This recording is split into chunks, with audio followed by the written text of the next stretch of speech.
Sometimes we can't get to the swimming pool or even the gym, so we have to think outside of the box and improvise. And there are obviously various methods which you can work on your swimming strength and fitness, but today I'm going to be specifically looking at band work. So if you grab yourself any version of elastic band you have, whether that's some sort of physio band, it's a TheraBand, swim cord, anything that's pretty similar to this, and you can get ready to join me as I'm going to go through a selection of swimming specific conditioning exercises.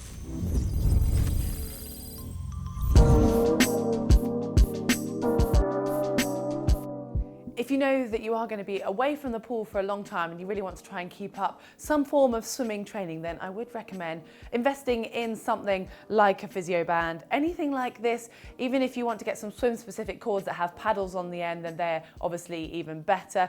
Even maybe a suspension trainer such as a TRX or something like that. You can of course improvise and make your own thing with some paddles on the end. So if you guys are at home and got some time on your hands and are making your own swim cords, do share those in the comment section below or send them in to our social media channels. We'd love to see them. Right, we're going to start it off with front band pulls. So for this you need a fairly long band because you're going to put one end under both of your feet and then you're going to hold the other end with both of your hands in front of your body. And then from there, you're going to start by engaging your core, so pulling your tummy in, squeezing your glutes and retracting your shoulder blades. So your shoulders are nice and set in a great posture. And only then, once you're ready, you're going to pull your arms up from down by your thighs, straight up in front of you, so up past your face, up as high as you can go, all the time thinking about keeping your shoulders back and controlled. And you'll really feel your core having to work hard for this. Now, if your band is too strong, you might not be able to get the full range from the bottom of your legs all the way up to above your head. So don't worry, you can break it into two halves. So you can do the bottom half, bringing your hands up to midway, and then you can lengthen the band, so give it a bit more slack and stand on it further along, and then you start from here and you can do the second part of the movement, taking it right above your head. Alternatively, you could do one arm then the other if that's easier. So play around with this, but it's very much about working the back of your shoulders and those muscles that are so important for swimming whilst really engaging that core. Really concentrate though on keeping good form and only do as many as you can manage to keep it in control.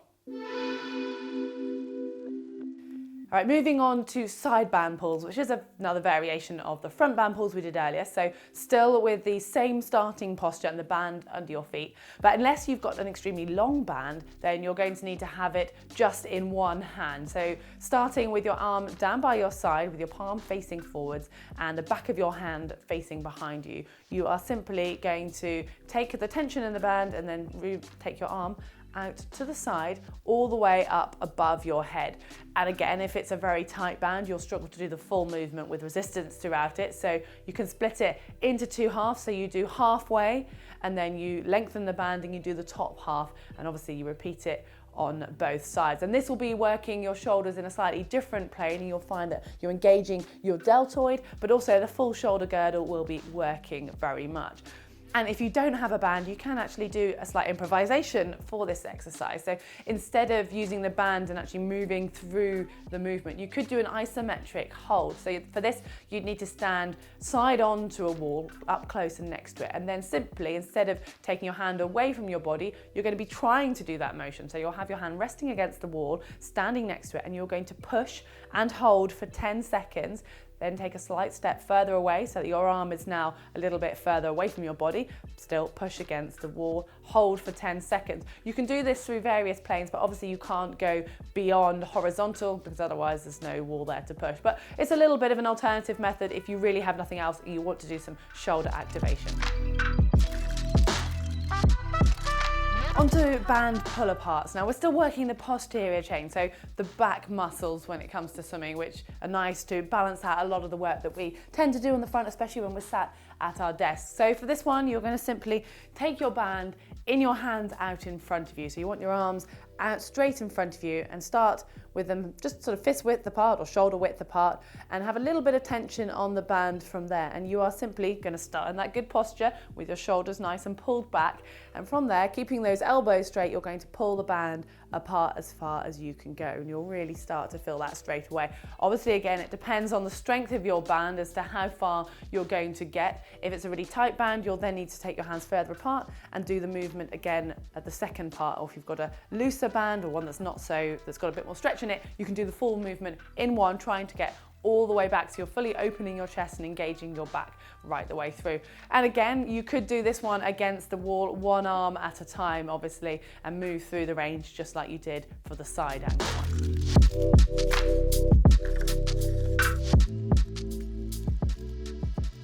I expect you've been waiting and wondering where this one is. It's now time for the actual swim stroke pulls, and you might well have seen several of the pros using this as part of their warm-up, or maybe even in training. And our swimming coach used to actually get us doing these before our swim sessions quite regularly, and it really does start to replicate the swimming stroke. So if you can't get in the pool at the moment, this is a great one to prioritize.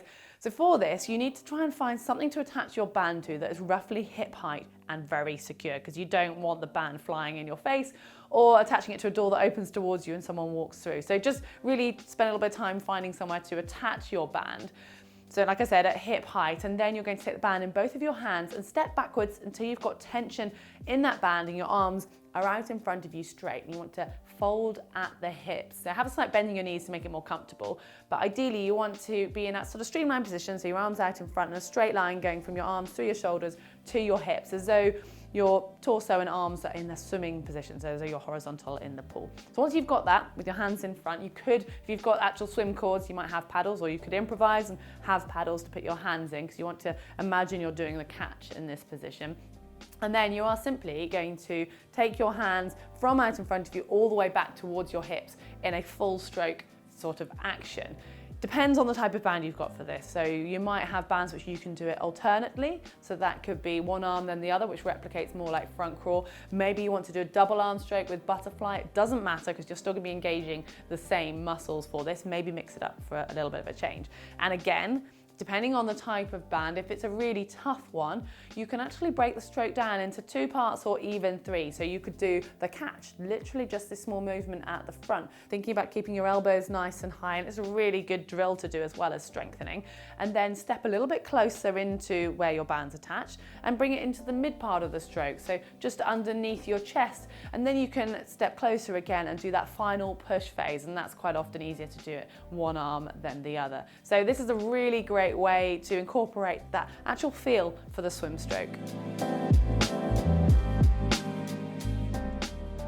Next up, we've got back pulls, and this is, as it sounds, actually activating more of your back muscles again. So this time you want to attach your band to something that is pec height. Might be a little bit harder to find, but if you can, you're then going to stand with a tension on the band with it out in front of you, and you're simply going to, it's almost like a upright rowing action. You're going to be pulling your elbows back behind you, bending your arms and really retracting your shoulder blades together, so you're engaging all those muscles at the back. Alternatively, you could even put the band up a little bit higher and be doing more of a sort of lat pull down type action, which again obviously engages the lat. So have a play around with where you put the band, and it'll be engaging different muscles.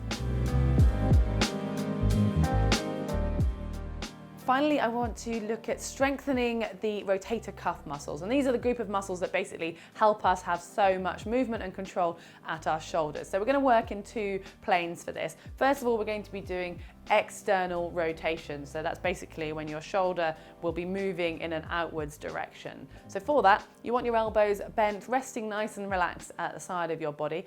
And you're going to hold your band out in front of you like so. And from here, you are simply going to be trying to pull that band apart. So you will feel that your shoulder is rotating towards the direction your hands are going, so externally rotating with this movement. And obviously when you're doing it like this, the external rotation, you can do both hands at once. And I think you get the gist here. It depends on your band. You might need to do it in 2 sections and do the final part of the movements with a longer reach, or if you've got a very stretchy band, you can swap it up and do the whole action in one go. But whatever you do, make sure you cover the full range. Now, when it comes to the internal rotation, so moving your hand forwards, which will be across your body, you want to attach this to something that's going to be the same height as your elbow. You're going to simply then hold the band in your hand. So imagine I was doing it with my right hand. I would need the band to be attached over there. I would then rotate my body so that I was fully externally rotated, and I would take my hand, the tension in my hand, and I would be pulling it all the way across my body like so, and then back to the starting position. But make sure you keep your elbow in by your side. Now, there is some evidence that actually doing isometric holds could even be the better option here. And if you don't have a band or anywhere to attach it to, that could be your easier option. So for this, for the external ones, first off, you would be standing next to a wall with your hand like this. And obviously hold, like we said before, for 10 seconds as hard as you can, and move your body so that you're changing the angle of the rotation. Move your body further around until you're fully extended, or fully rotated, I should say, and you hold it again in that position. And the same goes for the internal rotation. So you might need to find a corner to be able to do that. So you can be pushing your hand in that direction against the wall. And again, move your body so it opens up, and then until you're pushing forwards through the whole range. All right, I have covered a pretty large selection there, I know, but don't worry, you don't need to do all of those exercises every day. Pick and choose which ones will benefit you the most, maybe an area of your stroke that you need to focus on, or some muscle engagement that you might need, and then build those up. So build up the number of reps and the number of sets over time, and just mix it up. But if you can, complement this with any, obviously, fitness training, because this isn't going to keep your swim fitness up, so try and do any cardiovascular training that you might be able to do. And also check out our body weight video, which has got another aspect to swim strengthening exercises, as the band just plays one part. And like I said earlier, please do share any sort of hacks, bodges you might have with swim cords or anything you're doing at home. You can even use a pair of tights, although you might get a little bit bored because I don't think the stretch is quite enough on something like that. But there are options and ways around trying to train at home, so make sure you share those in the comments section below. And check out our social media channels, give them a like and a follow. And if you haven't yet subscribed to our channel at GTN, you can do so now.